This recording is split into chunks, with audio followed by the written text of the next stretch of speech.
Thank you, Senator Alexander, and I'd like to thank you, Mr. Chairman, and Ranking Member Feinstein again for convening this great hearing, and both of our witnesses today for your leadership of this important commission to review more thoroughly some vital issues. And you have a rich menu of 36 different recommendations. A number of the important ones have already been addressed, but I'd like to turn to your recommendations, I believe number 25, that DOE give the labs more authority and flexibility to decide how they will achieve their overall program goals. I've introduced earlier in this Congress bipartisan legislation with Senator Durbin, as well as Senators Rubio and Kirk. It's called the American Innovates Act. It's SL 1187, that would specifically delegate more authority to the labs to enter into agreements with the private sector to facilitate commercialization of new technologies. These ideas, which are hardly groundbreaking, they've been brought up in previous studies, they've been discussed previously. They've been endorsed by a group that ranges from the Heritage Foundation to the Bipartisan Policy Center to ITIF to the Center for American Progress. Do you believe Congress can play a helpful role in facilitating ideas getting to market through more specific legislative direction that implements some of your recommendations? And what are your specific thoughts about how we can give the labs more tools to meaningfully improve opportunities for tech transfer and public-private partnerships? Yes, I think your legislation is very much in the direction that we endorse, and we refrain from endorsing any specific bills in our report. Correct. But the changes that you have in that legislation are exactly the right sorts of things. That laboratories ought to be freer to enter into agreements with private industry, especially small businesses, are really hampered by not being able to do that easily, and to have a set of criteria which make it easy to be able to say for contracts or projects of less than $1 million, for ones that are involved with U.S. companies, we're not dealing with foreign companies alike, it ought to be straightforward and be able to do it. So I think that's the kind of thing that is very helpful, very powerful. There are lots of companies out there who want to work with the laboratories, but it is time-consuming and cumbersome. I'd like to add just two thoughts, Senator, and thank you for your bill. I think it's excellent leadership, and it's very much in line with the views of our commission. We observe in our report that over the years, over the decades, the pendulum has swung back and forth with regard to the attitude towards commercialization. It's viewed variously as essential and that the labs aren't doing enough, or as corporate welfare and they're doing too much. And so they've gotten mixed messages and they've changed over time. So a consistent message and strongly in favor of it, I think, is very important. We'll go a long way towards moving it forward. The other thing is, I know again from my own experience that so university researchers in this respect are a lot like lab researchers. Their job is not commercialization per se.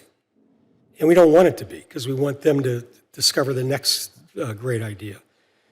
But we need to make it easier, and universities largely have figured out a way to do that, for faculty researchers to be involved in the commercialization process without giving up their birthright or in some way destroying their role as a faculty member. We haven't overcome that in the labs at all. It's a very difficult thing for a lab researcher to do, and people experienced in technology transfer will often say, they use various phrases, but usually they'll say it's a contact sport, that it's about people, and people have to be involved in the commercialization and transfer of technology. We make it's still too difficult for lab researchers to be involved in that process. Well, thank you. I appreciate both of your kind comments on the legislation, and I hope to have a chance to work with my colleagues. I strongly feel that we need to strengthen the tech transfer and commercialization function of our national labs. These are unique national treasures, and I do think that clear, consistent signals from Congress, from the administration, will help strengthen it. I agree that discovery science requires scientists who are focused on fundamental science, not on commercialization, but we shouldn't make commercialization difficult. It should be easy. Tech transfer, spinning out some of the amazing inventions and innovations at the labs should be easy. Let me just briefly ask you about recommendation 18. which is that we reduce some of the travel restrictions to enable conference participation. I fully understand why there was travel restrictions put on given a scandal in a quite different federal agency and different function.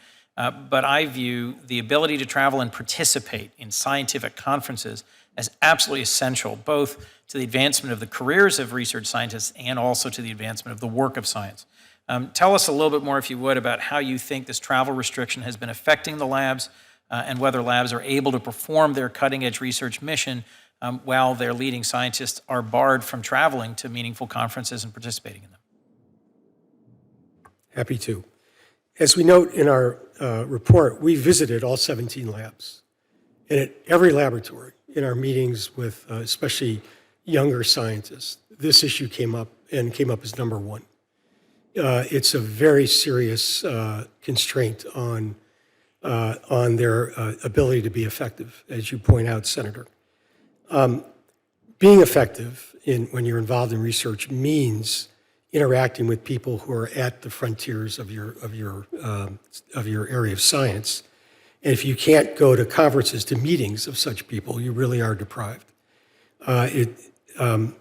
Now, they often could go, but the delays in getting approval, the steps they had to go through really were not, were a very big burden. I will say this is a great example of a bad thing happening someplace in government and the reaction being to penalize everybody. Right. If I could add to that, I think this is also an example where people were beginning to figure out a way to make the system work, figure out a way to get approvals and all, when the fundamental question ought to be asked, why do you have the approvals in the first place? The laboratories ought to be given the responsibility to carry this out in an appropriate way. They're responsible and accountable for how well they do both support their researchers and make sure that the program is in balance with the other priorities that they have. And so the department has recently made some changes. The secretary has made changes to improve this. We're hopeful that that is going to be effective in making this work, but we also think it needs to be watched continually and to make sure that that right balance exists. I think it's a very good example of the sort of thing that Senator Feinstein was referring to earlier about how much flexibility or independence you give the laboratory. This is an area that they ought to be able to make those decisions and then be held accountable for how well they do it. Well, I appreciate both your strong statements on this. In visiting national labs, I've heard exactly the same thing, particularly for sort of earlier mid-career scientists. They feel they're being treated like children in terms of the hoops they have to jump through, the forms they have to fill, the restrictions on their careers, and I think it is a significant, this is being penny wise and pound foolish. It is a significant barrier to successful careers in science to put these shackles on participation in scientific conferences. I know this is a very small budgetary issue, but I'm concerned about its big impact on career